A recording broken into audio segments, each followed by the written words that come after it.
Hello everyone, welcome back to English gurukuls.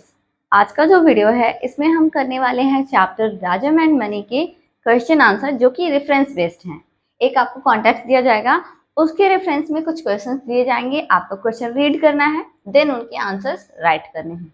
तो इसको हम कहते हैं रेफरेंस टू कॉन्टेक्स्ट। एक कॉन्टेक्स्ट के रेफरेंस में कुछ क्वेश्चन है, आपको उनके आंसर्स देने हैं। तो चलिए बिना देर के हुए हम वीडियो को स्टार्ट करते हैं। रेफरेंस हमारे पास है, वो है I am going to bring Rajam here. मैं जा रहा हूँ, राजम को यहाँ लेके आऊंगा। बंडल हिम अप, उसे बंडल करके मतलब लपेट के बोरी में भर के, and throw him into the river, और उसे रिवर में फेंक दूंगा। तो ये एक स्टेटमेंट है कि मैं जाऊंगा, राजम को यहाँ लेके आऊंगा, उसे लपेट के एक बोरी में भर के उसे नदी में मैं फेंक दूंगा। कहा जा रहा है क्वेश्चन नंबर 1 में कि हु इज स्पीकिंग टू हुम। ये लाइन कौन कह रहा है और किससे कह रहा है।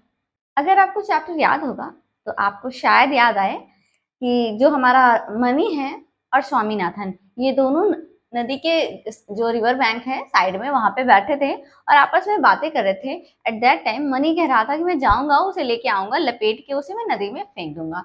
तब स्वामीनाथन उसे मना कर रहा था कि ऐसा मत करो, उसके जो फादर हैं वो पुलिस में है। तो ऐसे इस बात से हमें ये पता चलता है कि ये जो पर्टिकुलर स्टेटमेंट है, it is given by Mani and speaking to whom. मतलब देखो, हु मतलब होता है कौन, इस मतलब है, स्पीकिंग बोल रहा, टू मतलब टू हुम किससे। तो ये क्वेश्चन पूछ रहा है कि ये स्टेटमेंट कौन किससे कह रहा है। तो आंसर इसका है, ये स्टेटमेंट मनी जो है वो स्वामीनाथन से कह रहा है। ऑलराइट, नेक्स्ट क्वेश्चन है What time of the day it was? What time मतलब क्या समय था, of the day दिन का, it was दिन का कौन सा टाइम था जब ये बात हो रही थी। मतलब मनी और स्वामीनाथन बैठ के बात कर रहे थे, उस समय दिन का कौन सा टाइम था। तो उस समय कौन सा टाइम था, हमने चैप्टर में ये भी पढ़ा था कि जनरली लोग उस रिवर बैंक पे कब जाते थे, इवनिंग टाइम पे। तो ऑफ कोर्स ये शायद इवनिंग टाइम ही हो। The two friends were having this conversation in the evening. जो दोनों दोस्त थे यानी कि मनी और स्वामीनाथन, वो ये कन्वर्सेशन कब कर रहे थे, हैविंग दिस कन्वर्सेशन मतलब बातचीत कर रहे थे, इन द इवनिंग मतलब शाम के समय। शाम के समय दोनों फ्रेंड्स मिलके रिवर बैंक पे बैठे थे और वहां पे ये कन्वर्सेशन कर रहे थे। ठीक है, जो हमारा नेक्स्ट क्वेश्चन है वो है why did the speaker want to throw Rajam into the river. कहा जा रहा है क्यों did the speaker want to throw Rajam into the river. जो स्पीकर है वो राजम को रिवर में क्यों फेंकना चाहता था। तो राजम जो है वो क्लास का नया बच्चा था और वो थोड़ा काफी स्टाइलिश था, काफी कॉन्फिडेंट था, किसी से डरता नहीं था। तो इन सब चीजों की वजह से जो स्पीकर है यहाँ ना, इस लाइन को जिसने बोला है मनी, वो इनसिक्योरिटीज फील कर रहा था। उसको लग रहा था कि मुझे अभी सब लोग ओवरलॉर्ड समझते हैं, बाद में ऐसा नहीं होगा। इस वजह से वो उन्हें क्या करना चाहता था, इस वजह से वो राजम को बुला के उसे बंडल अप करके रिवर में थ्रो करना चाहता था।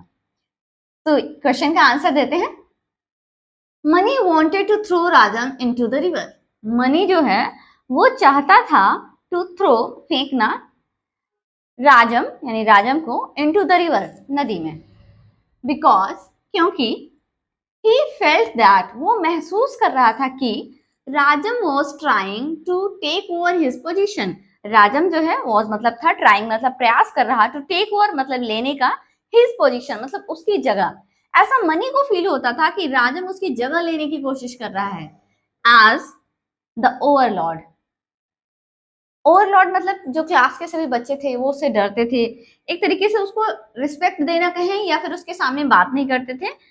तो इस वजह से ये अपने आप को ओवरलॉर्ड समझता था, सब उसकी बात मानते थे, तो अपने आप को ये ओवरलॉर्ड समझता था। अब इसे लग रहा था कि उसकी जो पोजीशन है ना, ओवरलॉर्ड वाली पोजीशन जो क्लास में है, वो राजम ले लेगा, क्योंकि राजम किसी से नहीं डरता था, इनफैक्ट मनी से भी नहीं डरता था, और उसे जब वो हिट करता था तो बदले में वो भी उसे मार देता था। तो इस वजह से मनी को ऐसा फील हो रहा था कि राजम मेरी जगह ले रहा है। दैट्स वाई मनी जो है वो चाहता था कि मैं उसे जा रहा हूँ, उसे लेके यहाँ आऊंगा, उसे बंडल करूंगा मतलब लपेट के उसे नदी में फेंक दूंगा। तो इस तरीके से ये स्टेटमेंट है और इसके ये 3 क्वेश्चन हैं। आई होप कि ये क्वेश्चन आपको क्लियर हो गए होंगे। अगर कोई डाउट है तो आप कमेंट बॉक्स में लिख सकते हैं। वैसे अगर डाउट हो रहा है ना, वीडियो को फिर से देखेंगे तो आपके डाउट्स क्लियर हो जाएंगे। स्टिल अगर कोई डाउट रह जाता है तो आप कमेंट बॉक्स में लिख सकते हैं। चलिए हम नेक्स्ट क्वेश्चन पे मूव करते हैं। नेक्स्ट हमारे पास जो कॉन्टेक्स्ट दिया है वो है but this is unfair, it was to be hand to hand fight. एक स्टेटमेंट कहा जा रहा है कि लेकिन ये अनफेयर है, ये एक हैंड टू हैंड फाइट थी, मतलब हाथों से लड़ाई झगड़ा करना था, कोई वेपन का यूज नहीं करना था। क्या आपको समझ में आ रही है ये बात कब की है? ये बात तब की है जब मनी और राजम दोनों फाइट करने के लिए एक जगह इकट्ठे होते हैं और जो राजम है वो अपने साथ एयरगन लेके आता है। तब मनी उसको देखता है और ये स्टेटमेंट देता है कि ये जो तुम गन लेके आए हो ना, ये तो अनफेयर है, हम लोगों के बीच में ये डिसाइड हुआ था कि हम ऐसे ही हाथ से झगड़ा करेंगे, तो तुम फिर एयरगन लेके क्यों आए हो? ये उस टाइम की बात है। और मनी खुद जो है वो क्लब लेके आया था, एक स्टिक जो कि एक साइड से थोड़ा मोटी थी, एक साइड से पतली थी, और खुद लेके आया था, बट दूसरे को कह रहा है कि तुम ये लेके क्यों आए हो, तो एक हैंड टू हैंड फाइट थी, तुम एयरगन लेके क्यों आए हो? तो ये हमारे पास स्टेटमेंट है, इस पे बेस्ड कुछ क्वेश्चन है, फिर हम देखते हैं इनके आंसर। क्वेश्चन नंबर 1 है हु इज द स्पीकर? ये लाइन कौन बोल रहा है? Who is being spoken to, और किससे बोल रहा है? हु मतलब कौन, इज मतलब है, द स्पीकर मतलब बोलने वाला, इस लाइन को बोलने वाला कौन है? हु मतलब कौन, इज मतलब है, बीइंग स्पोकन टू मीन्स बात किससे कही जा रही है। तो इस लाइन का जो स्पीकर है आपको समझ में आ रहा होगा कि वो मनी है, और मनी ये बात किससे कह रहा था कि ये अनफेयर है? वो राजम से कह रहा था। तो हम आंसर लिखते हैं Mani is speaking to Rajam. Mani जो है वो राजम से कह रहा है। नेक्स्ट लाइन है व्हाट वाज अनफेयर? अनफेयर क्या है? यहाँ पे बोला गया ना दिस इज अनफेयर, क्या बात अनफेयर है? अनफेयर ये है मनी थॉट, मनी सोचता है it was unfair that Rajam had an air gun while he did not. Mani thought it was unfair that Rajam had an air gun while he did not. Mani thought, money सोचता है, it मतलब यह, was मतलब था, unfair ये unfair था। क्या unfair था? that मतलब कि राजम had an air gun, राजम के पास एक एयर गन थी, while he did not लेकिन उसके पास नहीं थी। मीन्स मनी कहना चाह रहा है कि राजम जो है वो एयरगन लेके आया है, लेकिन मैं एयरगन लेके नहीं आया हूँ। तो राजम के पास एयरगन थी, मेरे पास नहीं थी। ये जो स्टेटमेंट है, ये बात जो है मनी है उसे अनफेयर लग रही थी, तो अब ये बात वो राजम से कहता है। राजम इस बात पे क्या रिस्पॉन्स करता है? अगला क्वेश्चन है what was the listeners response? What मतलब क्या, वाज मतलब था, द लिसनर मतलब सुनने वाले का। ये स्टेटमेंट बोला जा रहा था, इसको जो पर्सन सुन रहा था उसका रिस्पॉन्स क्या था, उसकी प्रतिक्रिया क्या थी इस बात पे। मतलब जब ये बात बोली गई तो जिस इंसान से बोली गई उसने क्या कहा? तो ये बात बोली किससे गई थी? राजम से बोली गई थी। उसने कहा when money objected to the weapon, जब मनी ने ऑब्जेक्ट किया मतलब क्वेश्चन मार्क किया, टू द वीपन, वीपन मतलब हथियार होता है। ये जो एयर गन लेके आया था, वो जो क्लब लेके आया था, ये सभी क्या हैं? वीपन्स हैं। राजम टोल्ड हिम, जब मनी ने ये बात पे ऑब्जेक्ट किया तो राजम ने कहा, राजम टोल्ड हिम राजम ने कहा दैट मतलब कि he too had this club with him. अब मनी कह रहा है कि तुम भी तो अपने साथ ये क्लब लेके आए हो, तो जब तुम्हारे पास एक क्लब है, तो जब तुम्हारे पास ये क्लब है तो मैं भी एयरगन लेके आया हूँ, इसमें अनफेयर क्या है? तो इस तरीके से ये हमारे स्टेटमेंट के ये तीनों आंसर्स हैं। चलिए अब हम मूव करते हैं अपने नेक्स्ट स्टेटमेंट पे, वो क्या है उसको भी देख लेते हैं। थर्ड स्टेटमेंट जो हमारे पास है वो है in spite of his posing before money he admired Rajam intensely. In spite of मतलब के बावजूद, हिज मतलब उसके, पोजिंग मतलब प्रिटेंड करने के बावजूद, बिफोर मनी मनी के सामने वो प्रिटेंड कर रहा था, still he admired Rajam intensely वो राजम को बहुत ज्यादा एडमायर करता था। ये स्टेटमेंट कब की है? ये स्टेटमेंट तब की है जब मनी और स्वामीनाथन साथ में बैठे होते हैं। तो जो मनी है वो स्वामीनाथन से कह रहा है कि तुम भी उसे लाइक करते हो, तुम भी उसे पसंद करते हो। तब स्वामीनाथन कहता है नहीं नहीं, मैं उसे पसंद नहीं करता हूँ।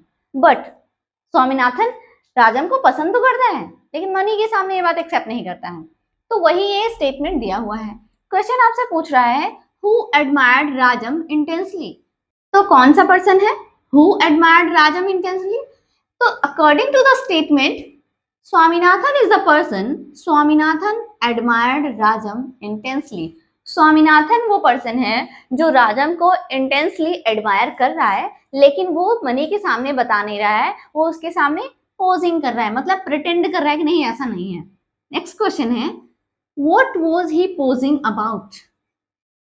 व्हाट मतलब क्या, वाज मतलब था, ही मतलब वह यानी कि स्वामीनाथन, पोजिंग मतलब प्रिटेंड कर रहा था, अबाउट के बारे में। ऐसी कौन सी बात थी जिसके बारे में जो स्वामीनाथन है वो प्रिटेंड कर रहा था कि ऐसा नहीं है।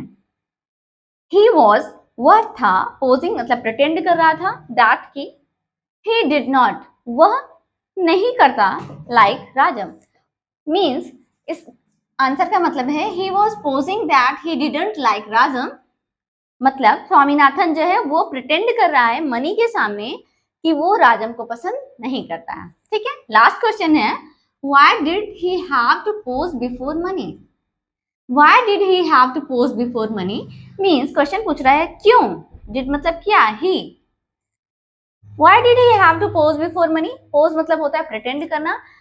स्वामीनाथन मनी के सामने ऐसा क्यों प्रिटेंड कर रहा था कि वो राजम को पसंद नहीं करता? तो आंसर है he had to pretend that, वो ये प्रिटेंड इसलिए कर रहा था, उसे ये मतलब वो अपने मन से नहीं कर रहा था, उसे करना पड़ रहा था। देखो had to लगा है, he had to pretend that, उसे ये प्रिटेंड करना पड़ रहा था कि he didn't like राजम, कि वो राजम को पसंद नहीं करता। टू प्रोटेक्ट हिमसेल्फ, क्यों करना पड़ रहा था? तो वो इसलिए करना पड़ रहा था क्योंकि वो अपने आप को बचाना चाह रहा था। टू प्रोटेक्ट हिमसेल्फ, वो खुद को बचाना चाह रहा था फ्रॉम मनीज बीटिंग, मनी की मार्क से। जो स्वामीनाथन है वो मनी से अपने आप को बचाना चाहता। अगर वो कह देता कि हाँ मुझे राजम पसंद है तो मनी उसको मारता। इस वजह से वो मनी के सामने कह रहा था कि नहीं नहीं मुझे राजम बिल्कुल पसंद नहीं है, जबकि असलियत ये नहीं थी, वो राजम को एडमायर करता था। बट वो मनी के सामने ये बात एक्सेप्ट इसलिए नहीं कर रहा था क्योंकि मनी जो है ना वो थोड़ा ओवरलॉर्ड अग्रेसिव टाइप में है, वो सबको मारता है, अपने हिसाब से लोगों को चलाना चाहता है। दैट्स वाई जो स्वामीनाथन है वो उसके सामने एडमिट नहीं करता है कि मैं राजम को पसंद करता हूँ। ऑलराइट, ये सारे हमारे हो गए आंसर्स। आई होप कि आपको आंसर सही से समझ में आए होंगे। अगर नहीं समझ में आ रहे हैं वीडियो को फिर से रिपीट करके देखिए, आपको बिल्कुल समझ में आ जाएंगे। स्टिल कोई डाउट रह जाता है तो आप वीडियो के नीचे कमेंट करके जरूर बताएं। वीडियो अच्छा लगा है तो वीडियो को लाइक जरूर करिएगा। चैनल पे पहली बार विजिट कर रहे हैं तो चैनल को सब्सक्राइब जरूर करिएगा, और हाँ इसे ज्यादा से ज्यादा शेयर भी करिएगा अपने फ्रेंड्स और फैमिली के साथ। मिलते हैं हमारे नेक्स्ट वीडियो में। Till then bye bye.